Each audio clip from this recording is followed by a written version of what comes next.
ये नियम केवल बैसाख के महीने में होता है, इसको बाकी के महीने में नहीं किया जाता है। इसको बाकी के महीने में नहीं करते। अष्टमी केवल तिथि को शिव सप्त तीर्थ का जो नियम है वो अपने जीवन में धारण करें। और हम तो कहेंगे, शिव महापुराण की कथा श्रवण करने वाले प्रत्येक बेटा बेटी से, शिव महापुराण की कथा सुनने वाले प्रत्येक शिव भक्त से हम तो कहेंगे कि शरीर में कोई रोग नहीं भी है, संतान की प्राप्ति नहीं भी चाहिए, उच्च शिक्षा के लिए आप कर रहे हैं, अपने जीवन की खुशहाली के लिए कर रहे हैं, तो शिव का सप्त तीर्थ अनुष्ठान अवश्य करें, अवश्य करें और अपने जीवन को सार्थक करें। धन्य।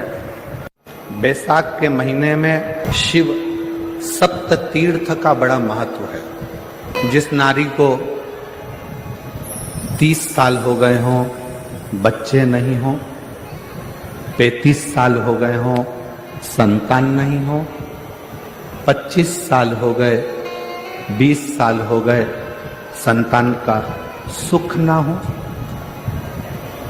और डॉक्टर ने कह दिया कि कोई बहुत बड़ी बीमारी किसी व्यक्ति को है, रोग बड़ा है, बीमारी बड़ी है, और उस बीमारी का कोई हल, उस रोग का कोई हल नहीं दिख रहा, कोई हल नजर ना आता, तो बैसाख महीने में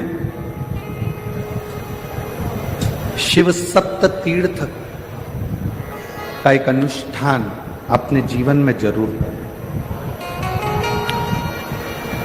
मट्टी के पात्र में जल भरना और मट्टी के पात्र में जल भरकर प्रतिदिन रोज 7 दिन का ये नियम होता है सप्त तीर्थ का। सप्त तीर्थ बस विराम जो है उसका प्रदोष के दिन होना चाहिए। और बैसाख के महीने में जब आप सप्त तीर्थ का अनुष्ठान करें, 1 घड़ा जल का रोज भरें प्रतिदिन, और 1 बेलपत्र, 1 शमी पत्र उस घड़े के नजदीक में कोई पात्र में अवश्य रखें।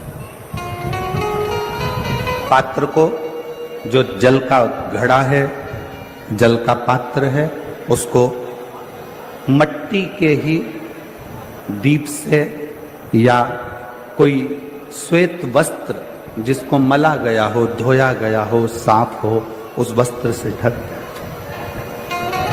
एक दिन एक शिवालय में जाएं, शमी पत्र अशोक सुंदरी वाली जगह पर समर्पित करें। अशोक सुंदरी की जगह जानते हो ना आप लोग? अशोक सुंदरी की जगह पर शमी पत्र समर्पित करें। बेलपत्र जहां आप खड़े हैं उधर से डंडी का भाग आपकी ओर हो, और जहां आप खड़े हैं वहां डंडी का भाग आपकी ओर हो, और बेलपत्र शिव जी को समर्पित करा जाए। फिर जो मट्टी के पात्र में जल है वो भगवान शंकर को अपनी कामना कर कर शिव जी को समर्पित कर दो। संतान के लिए कर रहे हो तो वहीं से जल को एक कटोरी में, एक पात्र में झेल लीजिए। उस जल का आधा भाग नंदी के पास बैठकर आप ग्रहण कर लो, आधा भाग अपने पति को देना प्रारंभ कर दो। कोई रोग के लिए कर रहे हो, किसी बीमारी के लिए कर रहे हो, तो वो जल आप अपने घर की देहली में प्रवेश करने के पहले अपने मुख में उसको ग्रहण कर लें। एक दिन में एक शिवालय, दूसरे दिन दूसरा शिवालय, तीसरे दिन तीसरा शिवालय। अगर अपने नगर में, अपने गांव में, अपने क्षेत्र में 7 शंकर के मंदिर नहीं हो, यदि अपने गांव में, अपने नगर में, अपने क्षेत्र में 7 शंकर के शिवालय नहीं हो, तो मिट्टी का शिवलिंग बनाकर उस पे चढ़ाओ, पर रोज एक शिवालय अलग होना चाहिए प्रतिदिन। प्रदोष के दिन जब आप इस सप्त तीर्थ का विराम करेंगे, उस समय पर जल, जब प्रदोष काल आए, प्रदोष काल का जब समय हो जल चढ़ाओ सुबह, पर प्रदोष काल का जब समय हो उस जल का पान उस प्रदोष काल में कर लेना। प्रदोष को, जो प्रदोष काल में उस जल को शंकर का पंचाक्षर मंत्र नमः शिवाय, षडाक्षर मंत्र ओम नमः शिवाय या श्री शिवाय नमस्तुभ्यम बोलकर प्रदोष काल में उस जल का पान करें। बाबा को प्रार्थना करें, शिव से विनय करें। ये नियम केवल बैसाख के महीने में होता है, इसको बाकी के महीने में नहीं किया जाता है।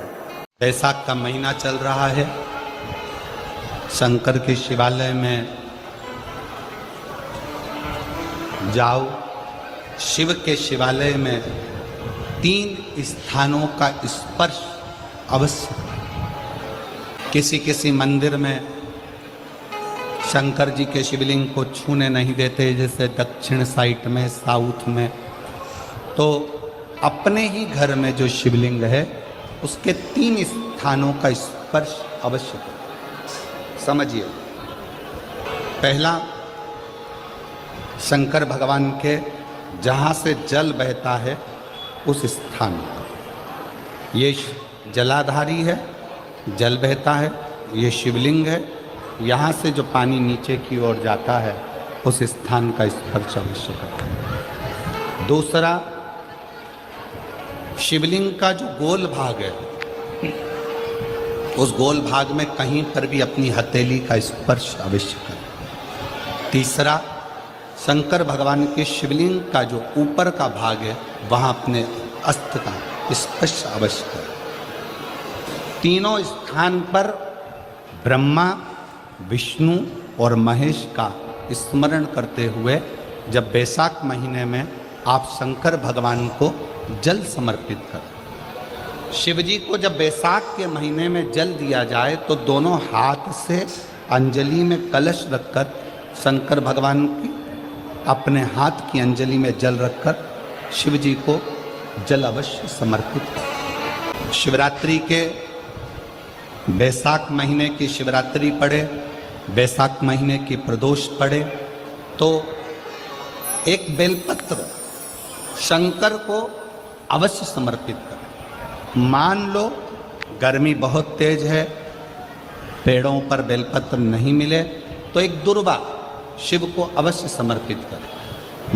बैसाख महीने में सबसे ज़्यादा जरूरी है, जो सबसे ज़्यादा जरूरी है बैसाख महीने में, वो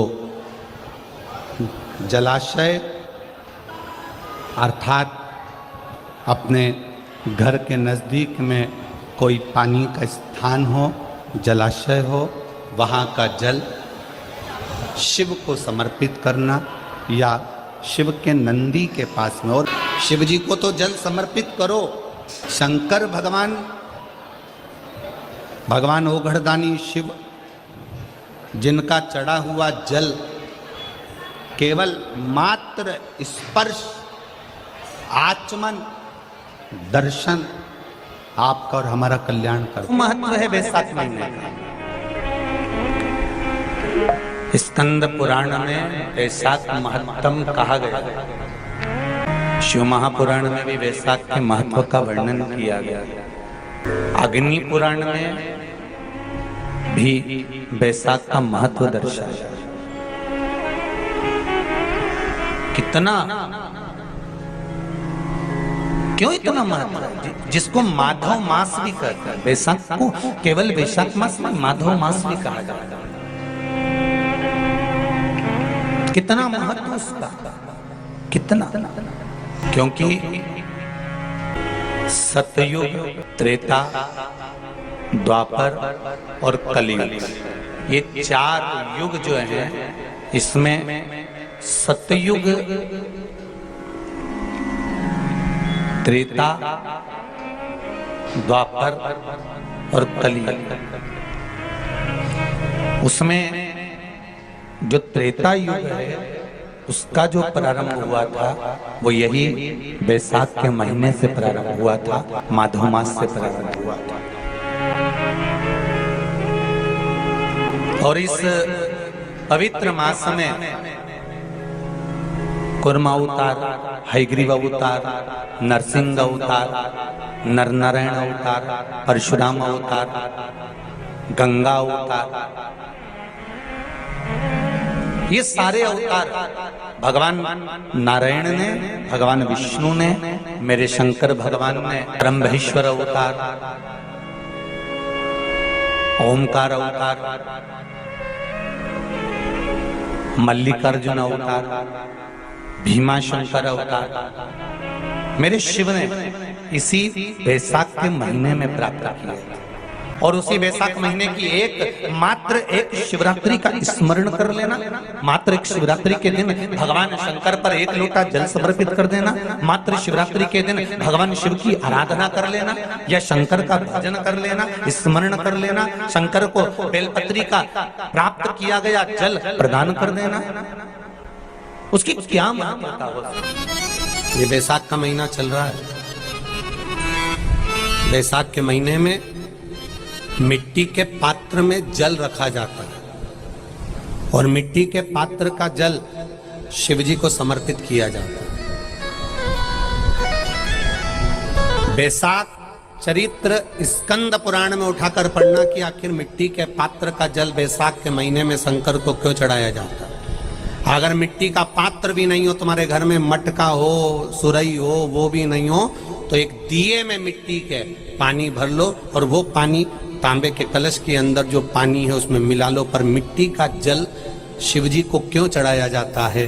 स्कंद पुराण के अंदर बैसाख महत्व में लिखा कि जो अधोगति में मर गया होता है, अचानक मर गया होता है, एक्सीडेंट में मर गया होता है, उसकी जीने की और तमन्ना थी, अचानक कोई बीमारी लग गई और मर गया, कोई बड़ी बीमारी लगने के कारण चला गया, उसको बहुत कुछ करना था पर मर गया, उसके लिए बैसाख महीने में शंकर भगवान को जब हम मिट्टी के पात्र का जल समर्पित करते हैं तो वो जीव तड़पता नहीं है, कहीं भटकता नहीं है। उसको गया में पितरों में मिलाया कि नहीं मिलाया, बद्र विशाल में ब्रह्म का पाली करी कि नहीं करी, कभी पिंडदान, कभी तर्पण तिलांजलि हुई कि नहीं हुई, पर मिट्टी के पात्र का जल बैसाख महीने में शिव जी को चढ़ाया जाता है तो वो जीव कहीं पर भी हो उसकी मुक्ति हो जाती है, उसका मोक्ष हो जाता है। एक दिए, अगर आपके पास मिट्टी का मटका नहीं है, आपके पास मटका नहीं, सुराई नहीं, मटकी नहीं, मिट्टी का कोई पात्र नहीं, कोई कारवा नहीं, तो आप दिए के अंदर भी जल भरकर उसको तांबे के लोटे में मिलाकर शिव जी को चढ़ा सकते हो बैसाख महीने में। जिस नारी के गर्भ में बच्चा 1-2 महीने का, 4 महीने का किसी का गिर गया हो, बच्चा चले गया 2 महीना, 4 महीना, 6 महीने का समाप्त हो, उसको चढ़ाना चाहिए बैसाख महीने में शिव को जल, मिट्टी के पात्र का जल।